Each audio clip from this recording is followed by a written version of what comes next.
Hello दोस्तों, स्वागत है आप सभी का आपके अपने यूट्यूब चैनल आईआर स्टडी में। दोस्तों, इस वीडियो हम जीके जीएस के मोस्ट इंपॉर्टेंट क्वेश्चन को सॉल्व करेंगे, जो कि प्रीवियस ईयर एग्जाम में आए हुए क्वेश्चन है और विभिन्न परीक्षाओं में पूछे गए क्वेश्चन को ही हम इस वीडियो में कवर करेंगे। कोई भी क्वेश्चन अलग से नहीं लिया गया है, सभी क्वेश्चन पिछली परीक्षाओं में पूछे गए क्वेश्चन को हम इस वीडियो में कवर करेंगे। वो सारे के सारे लेटेस्ट क्वेश्चन है, जो कि 2021, 22, 23 एग्जाम में पूछे गए क्वेश्चन। तो चलिए हम इस वीडियो को शुरू करते हैं और देखते हैं इसमें पहला क्वेश्चन क्या दिया गया है। क्वेश्चन नंबर 1 दिया गया, यहाँ पर देखिए, निम्नलिखित में से किस परमाणु का व्यास सबसे बड़ा होता है।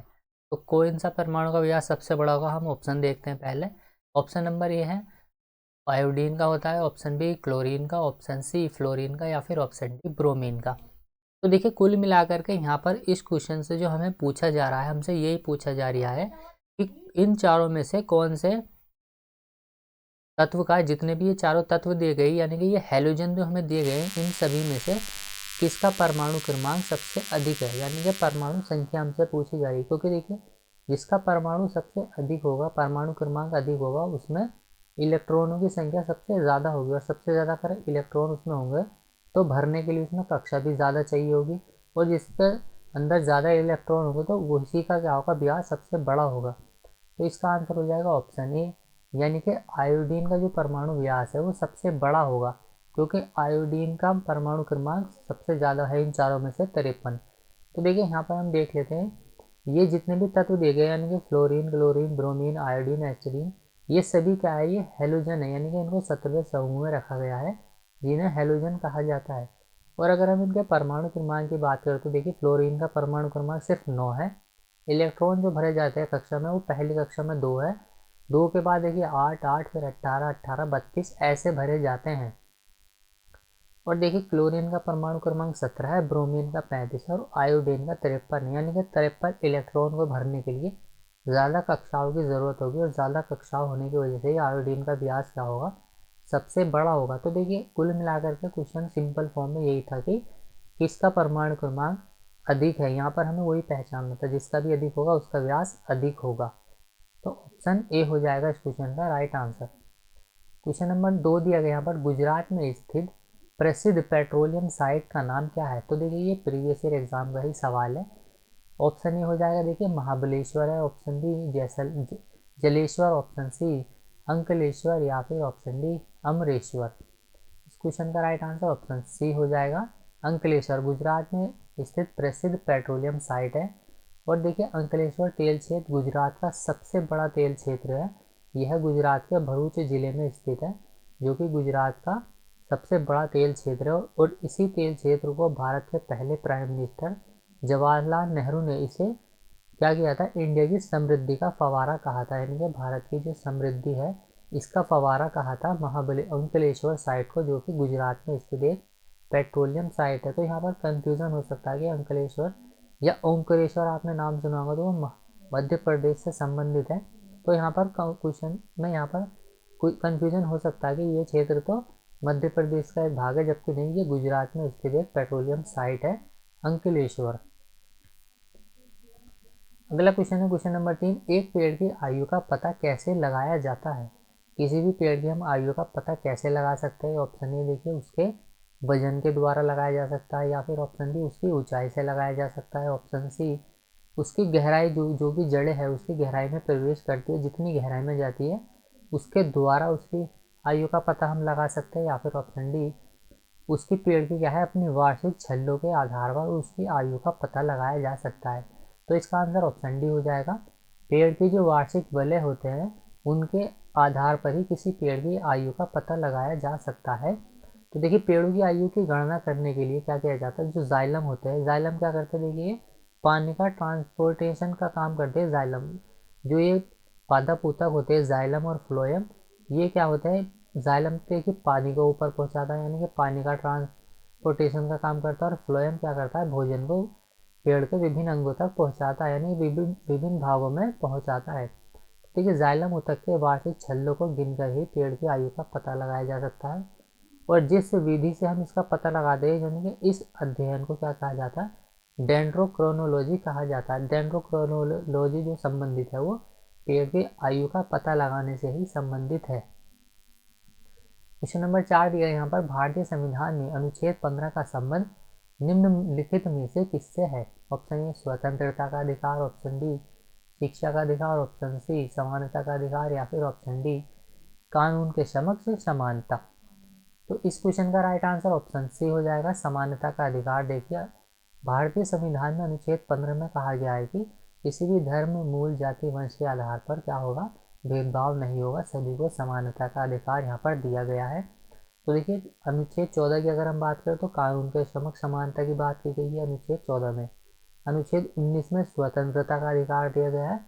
भारतीय संविधान में जो शुरुआत में स्वतंत्रता के प्रकार थे, तो देखिए 6 प्रकार की हमें स्वतंत्रता दी गई थी, यानी कि 7 प्रकार की थी, 7 प्रकार के हमारे मौलिक अधिकार थे, जबकि अभी के टाइम पे कितने हैं, 6 प्रकार के मौलिक अधिकार हमारे पास है।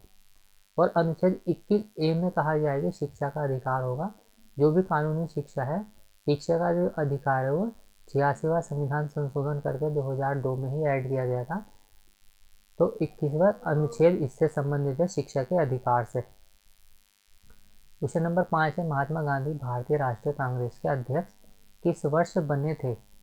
ऑप्शन ए हो जाएगा 1923, ऑप्शन बी 1924, ऑप्शन सी 1925, या फिर ऑप्शन डी 1922। तो इसका आंसर हो जाएगा ऑप्शन डी, भारतीय राष्ट्रीय कांग्रेस के अध्यक्ष महात्मा गांधी सन 1924 में बने थे। तो देखिए गांधी जी ने 40वें अधिवेशन की अध्यक्षता की थी, जो कि 40वां अधिवेशन सन 1924 ईस्वी में बेलगांव के अंदर हुआ था, और उसी अध्यक्ष यानी कि सिर्फ एक ही बार गांधी जी ने भारतीय राष्ट्रीय कांग्रेस की अध्यक्षता की है, जो कि सन 1924 में की थी बेलगांव अधिवेशन में।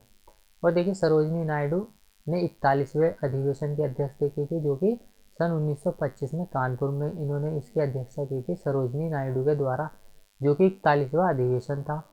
और देखिए सन 1922 में CR दास यानी कि चित्तरंजन दास के द्वारा ही बिहार के गया जगह पर इसका अधिवेशन की अध्यक्षता की गई थी सन 1922 में चित्तरंजन दास के द्वारा बिहार के गया स्थान पर।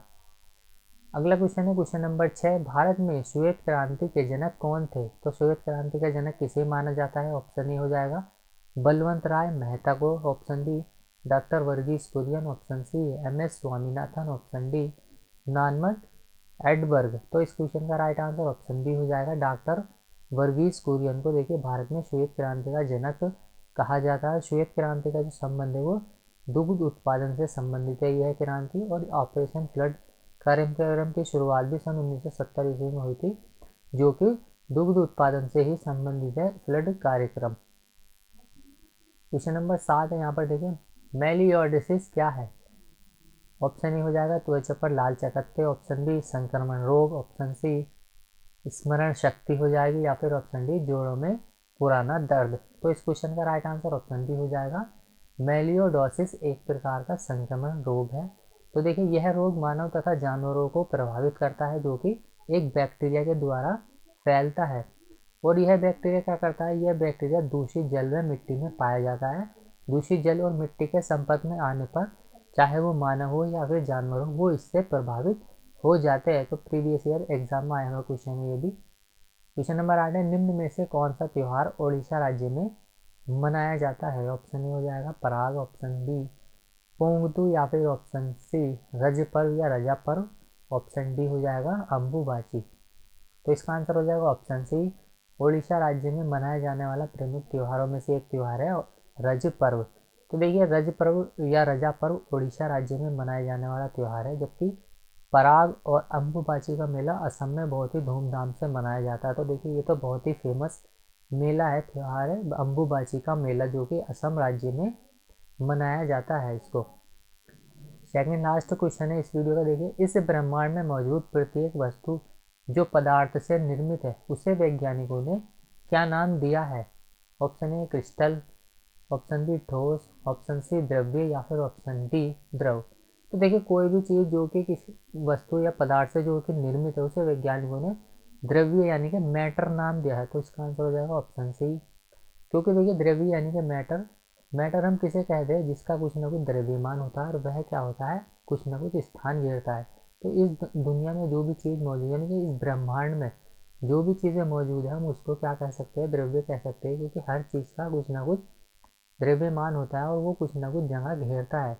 चाहे वो कोई सी भी चीज़ है जो हम अपने आंखों से देख सकते हो हर चीज़ क्या कहलाती है, द्रव्य कहलाती है, यानी कि मैटर कहलाती है। क्योंकि मैटर की डेफिनेशन यही है कि उसका कुछ भी द्रव्यमान होगा, चाहे कितना भी कम क्यों ना हो, लेकिन उसका कुछ ना कुछ मास होगा और वह जगह भी घेरेगी। तो देखिए, जगह घेरना और द्रव्यमान होना ही मैटर की एक परिभाषा है, उसी को हम मैटर बोलेंगे, जो कि द्रव्यमान होगा जिसका कुछ ना कुछ और वह स्थान घेरेगा। लास्ट क्वेश्चन है, अल्जाइमर रोग में मानव शरीर का कौन सा हिस्सा प्रभावित होता है? ऑप्शन ए हो जाएगा हृदय, ऑप्शन बी फेफड़े, ऑप्शन सी मस्तिष्क, या फिर ऑप्शन डी कान। तो देखिए, अल्जाइमर रोग में क्या होता है, मानव शरीर की मस्तिष्क प्रभावित होता है। तो ऑप्शन सी होगा इस क्वेश्चन का राइट आंसर। यह मस्तिष्क से संबंधित रोग है। इसका नाम, जो कि एलोइस अल्जाइमर वैज्ञानिक थे, उन्हीं के नाम पर इसका नाम अल्जाइमर रख दिया गया था, क्योंकि इन्होंने इसकी खोज की थी एलोइस अल्जाइमर के द्वारा। इसमें व्यक्ति की याददाश्त कमज़ोर होने लगती है और वह भूलने लगता है और उसको बोलने में भी दिक्कत आती है। और बहुत ज़्यादा गंभीर होने पर यह बीमारी, इससे क्या होता है, यह मौत का कारण भी बन जाता है अल्जाइमर रोग, क्योंकि इसमें मानव शक्ति की बहुत कमज़ोरी आ जाती है और याददाश्त तो बहुत धीरे धीरे कम होने लगती है और भूलने लगता है। तो ये हमारे 10 क्वेश्चन पूरे हो चुके हैं। तो चलिए, उम्मीद करता हूँ ये वीडियो आपको पसंद आई होगी। पसंद आई तो लाइक करें, शेयर करें, कमेंट करें, और चैनल पर नया हो तो चैनल को प्लीज़ सपोर्ट करो, सब्सक्राइब कीजिए। और इससे पहले वाले वीडियो भी आप चैनल के प्लेलिस्ट में जाकर देख सकते हैं। तो चलिए, मिलते हैं अगली वीडियो में, तब तक के लिए बाय, जय हिंद, ख्याल रखिएगा।